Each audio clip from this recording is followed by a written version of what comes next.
ముఖ్యంగా యువతలు కానీ తర్వాత ఈ ముఖ్యంగా 10th క్లాస్ ఉన్నటువంటి పిల్లలు ఆ పైపై ఉన్నటువంటి 10th ఇంటర్మీడియట్ ఆ పైన ఉన్నటువంటి స్టడీ చేసినటువంటి యూత్ మీద ఈ మత్తు విక్రయదారులు ఎక్కువ మటుకు ఫోకస్ చేసి దాన్ని ఏదో రకంగా వాళ్ళకి అలవాటు చేయాలనేటువంటి ఉద్దేశంతో అనేక మార్గాల్లో మొదట కొంచెంగా వాళ్ళకి అలవాటు చేస్తూ దానికి బానిసలు అయ్యేటట్టుగా వాళ్ళు ఈ యొక్క మత్తు పదార్థాలు విక్రయదారులు తీవ్రంగా ప్రయత్నం చేస్తున్నారు.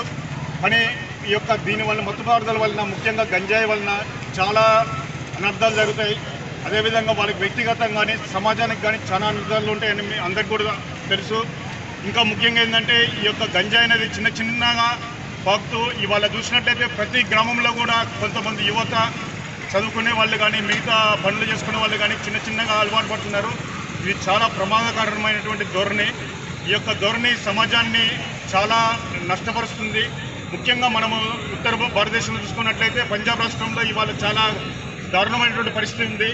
నెక్స్ట్ అదేవిధంగా మన రాష్ట్రంలో కూడా జరగకుండా మన యొక్క రాష్ట్ర ప్రభుత్వం ఈ యొక్క గంజాయి కానీ మిగతా మత్తు పదార్థాల మీద చాలా తీవ్రమైనటువంటి కఠినమైనటువంటి నిర్ణయాలు తీసుకొని ఎట్టి పరిస్థితుల్లో కూడా ఈ యొక్క గంజాయిని అమ్మకం కానీ తర్వాత వినియోగం కానీ వాటి మీద గట్టి నిర్ణయాలు తీసుకొని వాటిని గట్టిగా నిరోధించాలనే ఉద్దేశంతో చాలా పకడ్బందీగా ఏర్పాట్లు చేయడం జరుగుతుంది. ముఖ్యంగా పోలీస్ డిపార్ట్మెంట్ కానీ ఎక్సైజ్ డిపార్ట్మెంట్ కానీ దీన్ని చాలా సీరియస్గా తీసుకొని రానున్న రోజుల్లో ఖచ్చితంగా దీన్ని రూపుమాపాలనే ప్రయత్నం చేస్తున్నాము. ఈ క్రమంలో ఏంటంటే ముఖ్యంగా విద్యార్థులు ఏదైతే వాళ్ళు తెలియని వయసులో యుక్త వయసులో ఏదో తొందరపాటులో ఏదో ఆతృతలో దానికి చిన్నగా అలవాటు పడుతున్నారు. తర్వాత అలవాటు పడిన వాళ్ళు అలవాటు క్రమంగా బానిసలుగా మారిపోతున్నారు.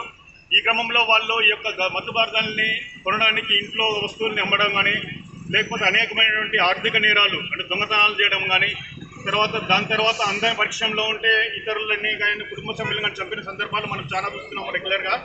కాబట్టి ఎట్టి పరిస్థితుల్లో కూడా ప్రతి ఒక్కరూ కూడా ఈ యొక్క మత్తు పదార్థాలని గంజాయిని తీవ్రంగా వ్యతిరేకించాల్సినటువంటి అవసరం ఉంది. ముఖ్యంగా తల్లిదండ్రులు కానీ స్కూల్లో పనిచేస్తున్నటువంటి ఉపాధ్యాయులు కానీ తర్వాత గ్రామ పెద్దలు కానీ గ్రామంలో ఉన్నటువంటి ప్రజాప్రతినిధులు కానీ కుల పెద్దలు కానీ ప్రతి ఒక్కరూ కూడా ఈ యొక్క విషయంలో స్పందించి దీన్ని తీవ్రంగా పరిగణిస్తూ వీలైనంత తొందరలో దీని రూపము మాపాలనే అదేవిధంగా ఈ రూపుమాపే భాగంలో పోలీస్ డిపార్ట్మెంట్కి సహకరించాల్సిందిగా కోరుతున్నాం. ముఖ్యంగా